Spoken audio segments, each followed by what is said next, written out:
And we're starting right where we left off in our last gameplay showcase, just outside Hogwarts, which I love that you can walk out of the castle after walking through everything and then just come out here and take off on your broom out into the open world. And Alan, I know that's something that you particularly like about Hogwarts Legacy too. Yeah, I'm a big fan of just being able to hop on the broom and go anywhere. There's something about kind of like the sensation of everything being open to you, and just I love the proximity that I can get to things. I love flying close to the ground, and I kind of wanted to talk about it just because I feel like the brooms are fun for me, not just because of all those feelings of exhilaration, but because they're not just I have a broom and it's done. I actually kind of like some of the mechanics in it. So you see in the lower right there's a meter there, and occasionally as Andrew's kind of flying up or flying down, you might notice it draining or not. And this isn't the present day where all the broom technology is well known and advanced and everything that we know and love. This is an earlier time where they're still trying to figure out, we're not at the 3000 yet, we're at the 11. So. Oh my goodness, I'm just so speechless right now because this is just so beautiful. The world just looks so, by the way, the broom, is that like the only one, or can you like upgrade that broom to go faster? Yeah, so we have a shop in Hogsmeade, actually a broom shop. And so that sells a variety of different brooms. And it was important to us that the player could customize themselves based on their own aesthetic. So they're purely cosmetic, but if you talk to the shopkeep and help him out, he'll actually sell upgrades.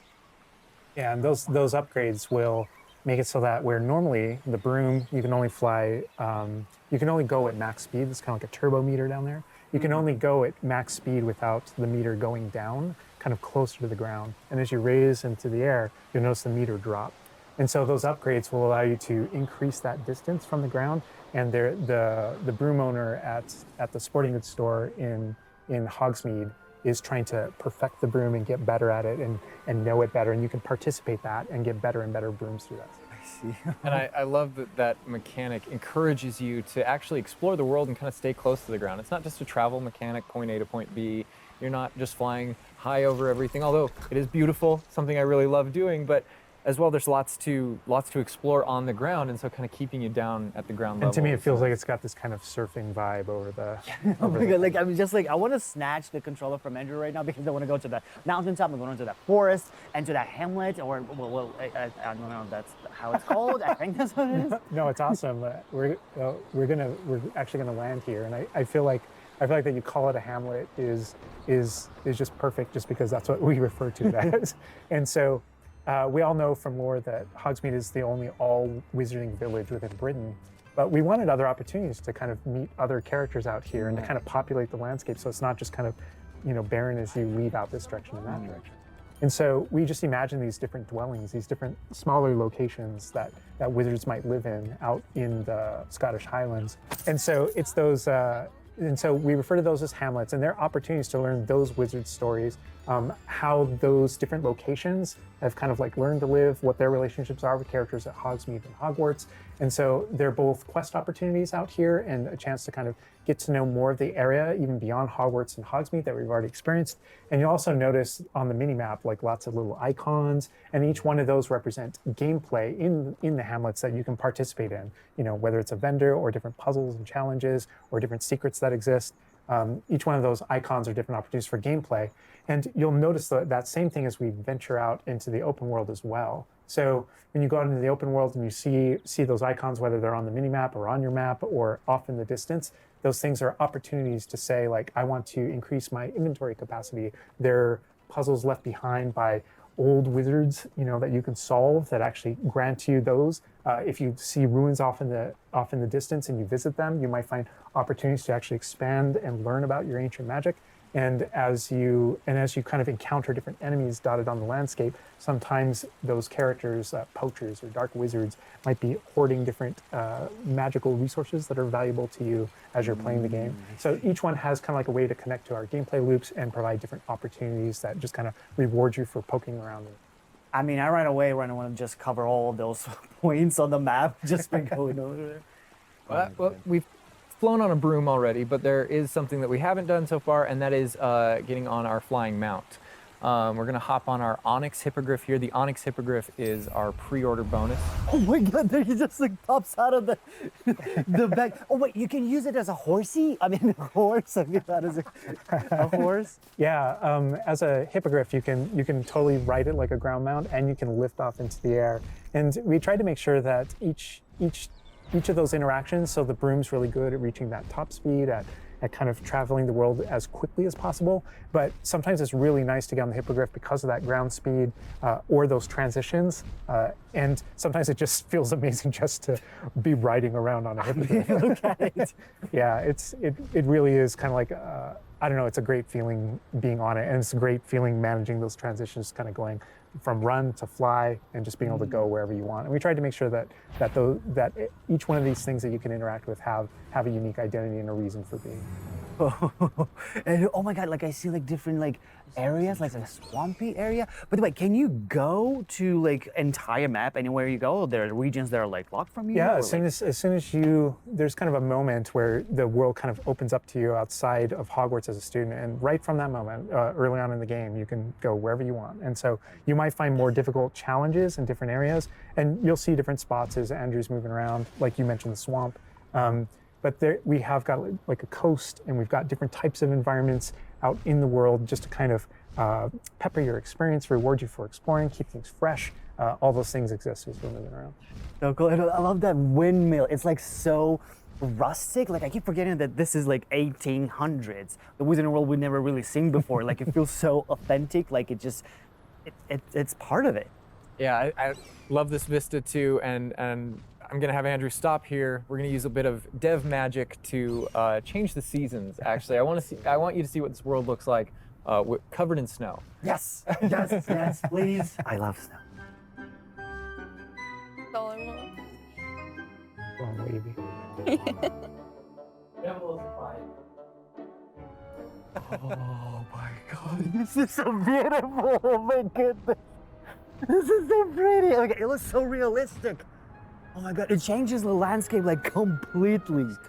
Oh my God, does it have like actual like gameplay impact, like impact on the gameplay, or does it like it's just the weather of Scotland? Yeah, we really use it as a narrative marker through the game. So as you're progressing through your main storyline, it was important for us to kind of like have those moments that kind of felt like when you're reading the books or watching the movies where, you know, you'll see kind of like the title card winter and now the landscape has changed and you're really feeling that passage of time while you're a student, you know, going through your year at Hogwarts. And I think we wanted to duplicate that. And for me, it's really fun that it's not just on the outside, which I agree, I think it looked really beautiful, but within the school as well. So there are moments like when it reaches certain holidays or things like that, where Hogsmeade reacts to holidays and the school reacts to holidays, and you see the decorations around those environments change. That really helped just kind of make me feel like I'm there. Right. Yeah. And it's not just you know, for the seasons, those kind of vibe things. Like we have a day-night cycle, and that day-night cycle, even though similarly, like it's largely about vibe, when you go into Hogsmeade in the evening, there's less characters there. Around the school, you'll notice it kind of dies down and quiets down just when there's just candlelight and students kind of like as you're walking through the halls. But in that day-night cycle is where we've kind of placed a few items where, you know, whether or not you can collect them or whether or not you can interact with them that are a little bit restricted by the day-night cycle. And I love Andrew's flying up here, really high up on the hippogriff.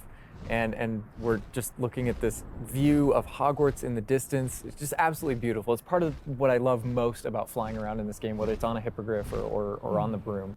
No, I mean, you talk about going anywhere and things that you can see in the distance, and that's one of my, I still can't get over, like, no matter, I played this so much, but I still can't get over the fact that I can see Hogwarts out there, and there's just something beautiful about knowing that all of the things inside of it, the classrooms, the students, the professors, all the places I can go, I can just fly my hippogriff, land in the courtyard, enter the front doors, and just walk, you know, to the library, to class, or to greenhouse, or to my common room, that it's all contiguous and just kind of like one space is still exciting to me after all this I mean, time. I'm just I'm speechless right now. It's just absolutely beautiful. It's just Oh, no. As much as we want to spend a lot more time out here just flying around, experiencing the world, I think this is a great opportunity to switch over to combat. And last time we gave you kind of an intro to combat. This time we're going to really go a lot more of a deep dive on using the Dark Arts Battle Arena, which is part of our deluxe edition. All right, Andrew's got us in the Forbidden Forest, which is where the Dark Arts Battle Arena is. Which is part of the Deluxe and Digital Deluxe Edition. I love the way that the Dark Arts Battle Arena is actually part of the world. It's integrated into the world, so your experience is more immersive than just choosing an option from the main menu of the game or something like that. Reason to go to the Forbidden Forest. Exactly. There are many reasons to go to the Forbidden Forest, but he's also wearing the Dark Arts cosmetic set, and here he's pulling out the Thestral, which is part of that Dark Arts pack from the Deluxe and Digital Deluxe Edition. So we're going full Dark Arts here. That's good. That's what I like doing. But I like this this battle arena. It is a great place to show off really combat in a big way because it unlocks some interesting abilities for you and allows you to really play around with combat in a deep way. And is this like the only arena like this in the game where you can like practice? And Yeah, do... so in the base game we have 2 combat arenas normally, and so everyone has access to those.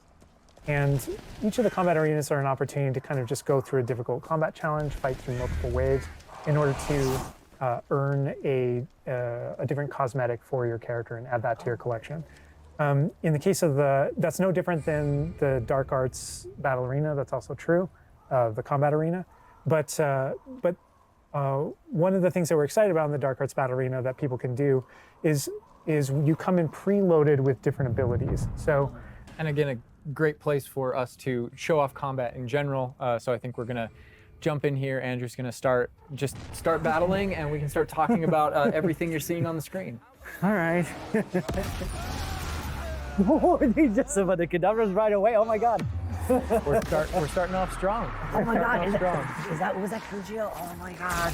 That's so cool. yeah, so that you'll notice right away, like when we used Avada Kedavra, that guy's health bar went from instant to 0, and we really are trying to honor the way Avada Kedavra works in the game, even in some pretty extreme situations. You'll notice that like the meter takes up a lot longer to a little kind cooldown. of build up as a way to kind of deal with its extreme power, just so that it's still fun to use. And then there's some ways that we'll probably talk about to adjust that. But I don't know. I don't know if there are things on the screen that you just have questions about. Well, like I see like little blue things pop up from the enemies. Also, before like that sign, well, it's like, so in the community we call it the ancient magic sign. I don't know if that's how it's called in the game. So the community is astute. So on the development side and in player facing in the game, we reference that as your ancient magic meter. Oh, so it is ancient magic. That is, yeah. So as your abilities in the game keep growing and you become exposed to some of the secrets about your own kind of mystery and your own abilities, you start unlocking new powers. So one of those powers, you'll see the R1 button appearing throughout the game.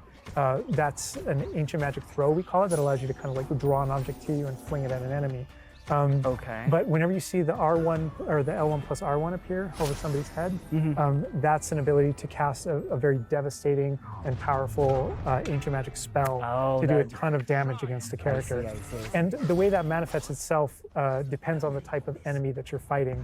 And you'll see a wide variety of enemies in here that are pressuring the player in different ways. You'll notice there's abilities that kind of bubble up under the player as he's fighting that force him to move. And there's different ways that we want the player to kind of move around on the battlefield. And that's actually a good link to the ancient magic meter in general. And the reason why I say that is because as you're doing different things in combat, you're Fortegoing and you're doing different abilities and you can kind of spec into it with your talents, there are different ways to get that meter to build faster and faster. But one of the most effective base ways to build up that meter fast, that way you can launch these devastating attacks whenever you want to, is to actually perform combos. So you see that combo appearing, and it's almost like your emotions are building up, and then basically that builds up enough that you can attack someone.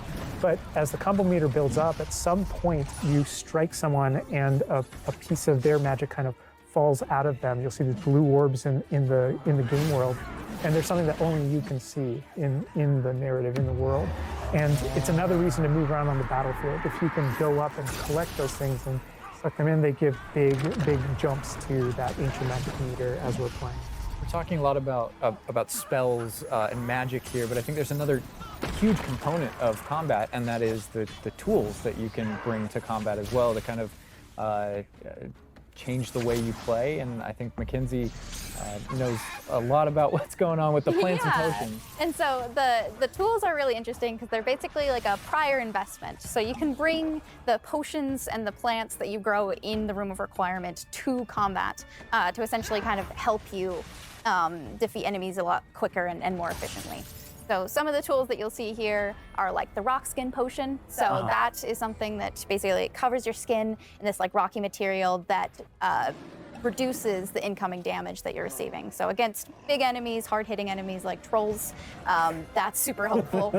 Oh my god, he's just destroying. The troll just collapsed from one of the cadavers. Obviously, we have the Wiggenweld potion as well, which increases your health. And then we have the focus potion. So when Alan talks about having to balance Avada Kedavra with a long cooldown, because obviously it's an instant kill, one thing that you could do is brew a focus potion, and that will increase how quickly your cooldowns regain. Right. Oh my god, there's just so much like versatility, like in what the character is doing to the troll right now. Like he's just bouncing around the arena. He's like not.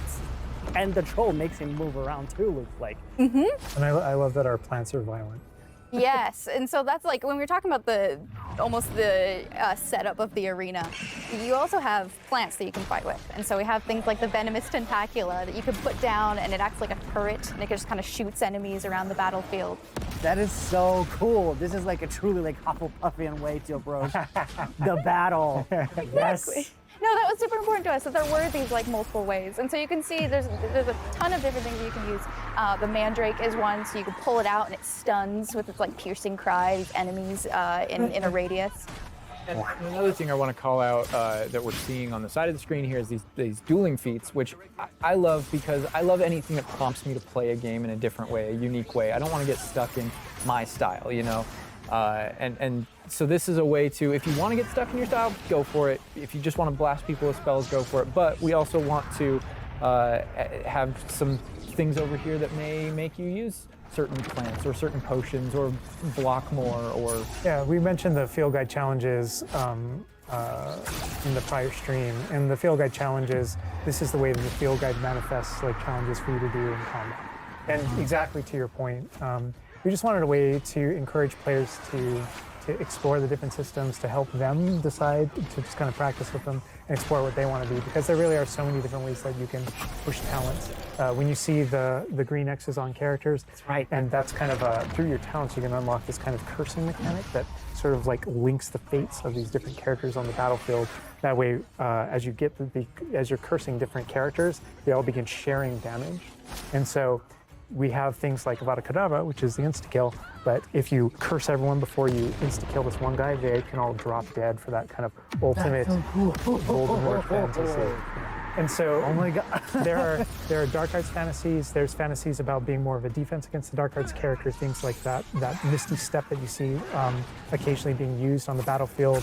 And we can also spec into our potions and plants to make them more powerful and more efficacious. So it's all about which type of player you feel like you are and whether or not you want to play with prep, on the fly, or with deliberation, and those are all different options. That is so cool because like it's like I see so much like going on the stream, just so much complexity, and I want to just try it myself, like which style works best. I mean, I feel like it's the dark arts is going to be the easiest route, but that ancient magic, to be honest, feels like much more powerful than just the dark arts. Yeah. To be fair. And speaking of plants and potions, we're going to be putting the dark arts away, put those unforgivable curses away, and heading to the Room of Requirement, which is your home within Hogwarts, a personalizable space that actually has some utility as well, where you get to brew things and grow things and also care for some beasts. All right, Andrew's got us in the Room of Requirement, wearing, we kind of went casual mode on the outfit here, wearing a nice jumper.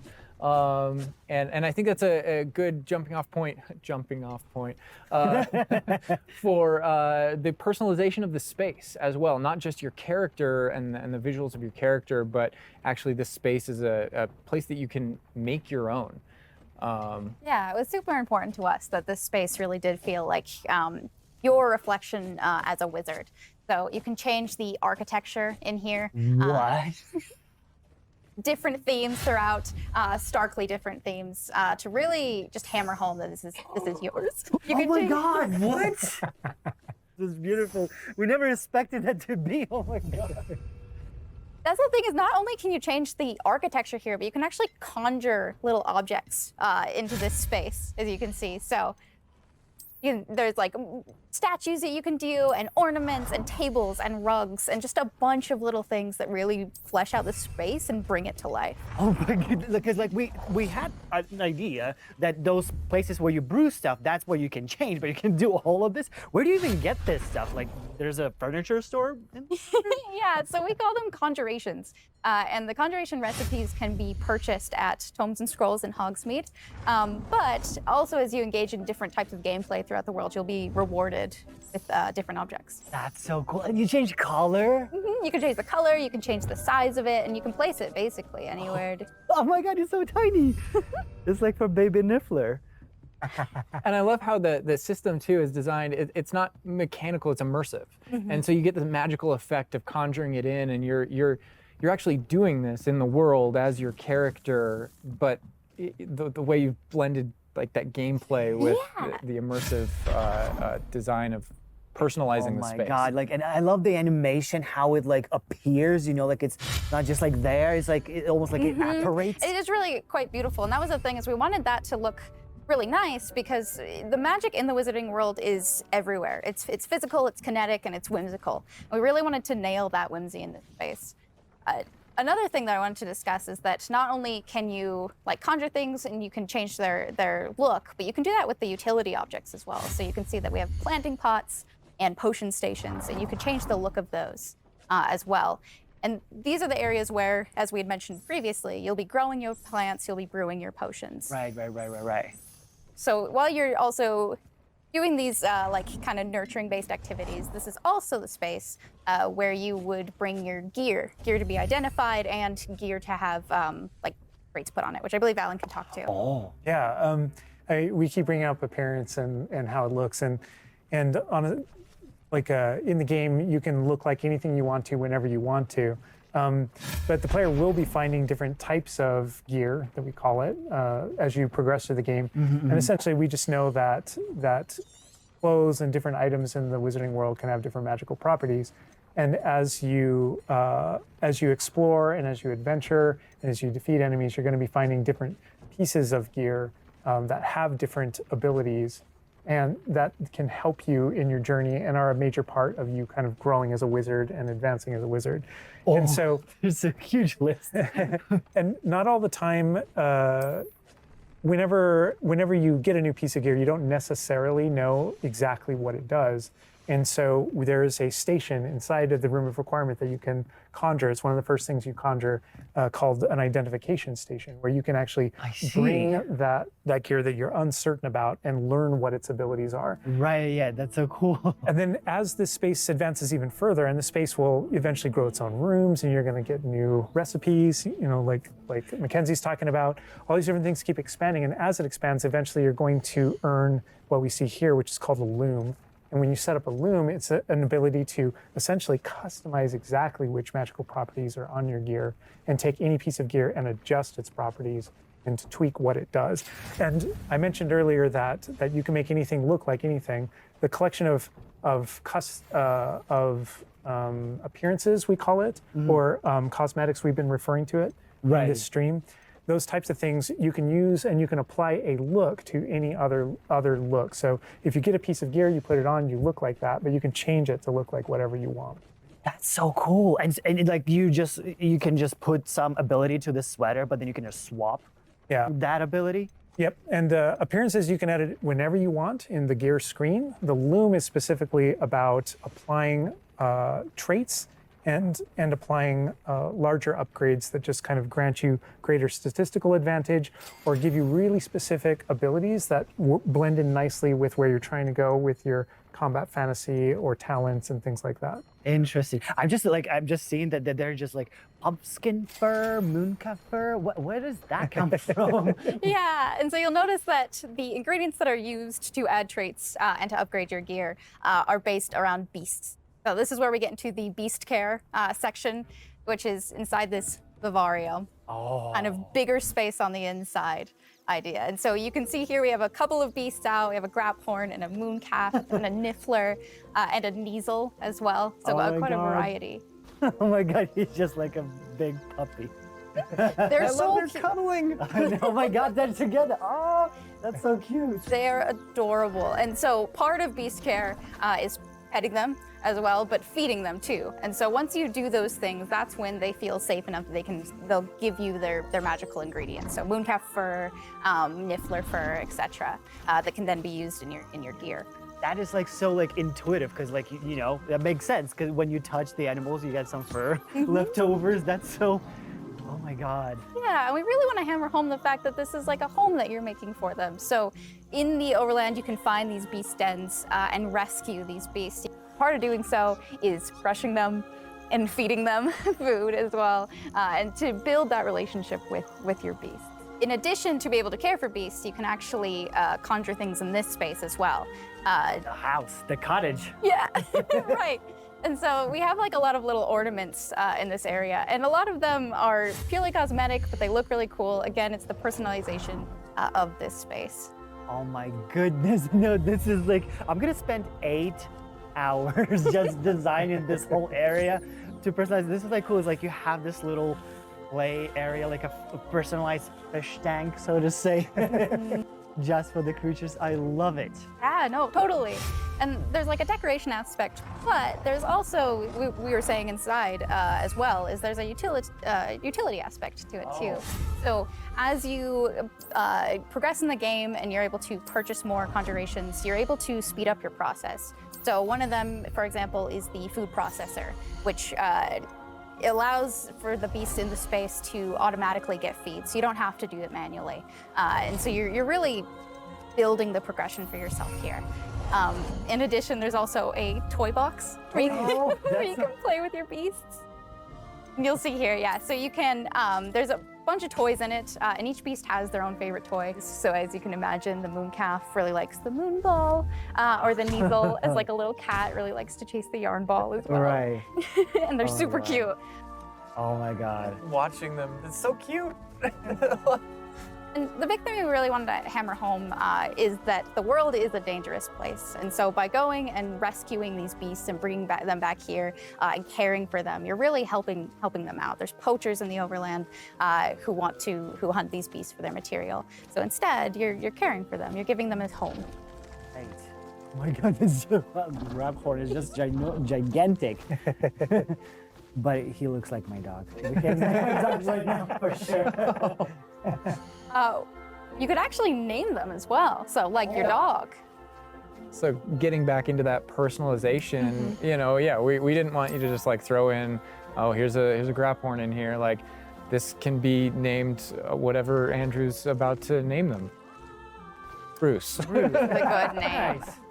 Nice. You know, we've created this really nice space, and you can get additional vivariums, correct, to different kind of aesthetics and looks to where you're keeping your beasts and caring for them.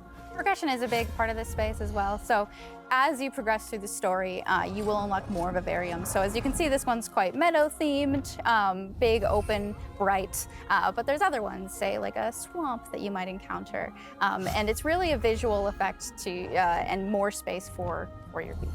Oh, so it's like those, so when we're inside the room requirement, there's like on the left, there's that moon glow from one entrance and then some shrubbery going on the right. Is that what you're talking about? Yep, that's exactly it. Ah, oh, you put trees in here too. Oh my goodness. And another thing with the beast care that I think is great, you know, tying back to this same kind of thing that you did with like the broom, where the broom is not just a method of travel, it's actually built in and integrated into the world. in the same way, like Beast Care isn't just this added element. You're not just throwing it on top. There's really this like narrative and integration to Yeah, everything everything. connects. So as you progress through the missions, you'll expand the space. As you earn resources, you'll go into Hogsmeade and use them to unlock the gameplay here and unlock new conjurations and different things to play around with. In the open world, it's in those different environments, like the different combat and conflicts and bandit camps and different things like that that exist in the overland. Those things are what hold recipes that exist in the loom. So all these things have a way of connecting. Moonstone that you find out in the world is the resource that we use to conjure everything. That's found throughout the world. Forgeables are used for recipes. So really everything's like a cycle and keeps you coming back. But even with the story that's being told too, I think people know who Poppy is and that she has a particular affinity for beasts. Yeah, I mean, I think everything we're seeing here, you're going to be venturing out into the world, and this is just kind of the tip of the iceberg, even of kind of like your interactions with beasts in that narrative. So you bringing up Poppy, there are more kind of mysteries to discover and things to discover out in the world that have to do with her and that have to do with caring for beasts. And so different characters have their own stuff that just kind of make this all just kind of the beginning of your journey. Well, we could spend hours in here, but we're gonna have to end the stream now. What do you think about what you've seen today? I mean, I'm just so blown away by how beautiful it looks. The open world seems so detailed and there's so many things to do, and like the combat, we're gonna spend like 2 weeks or more just breaking it down by pieces. There's just so much to this world. Like, I'm so happy you guys did this overall gameplay. And that's just the tip of the iceberg. We've got more for you to discover and find on your own. Thank you so much for being here. Thank you for watching. Hogwarts Legacy is available for pre-order now. It releases February 10th with 72-hour early access for owners of the Collector's, Deluxe, and Digital Deluxe Edition. We're gonna wrap things up, but first we've got a little surprise for you. Bye.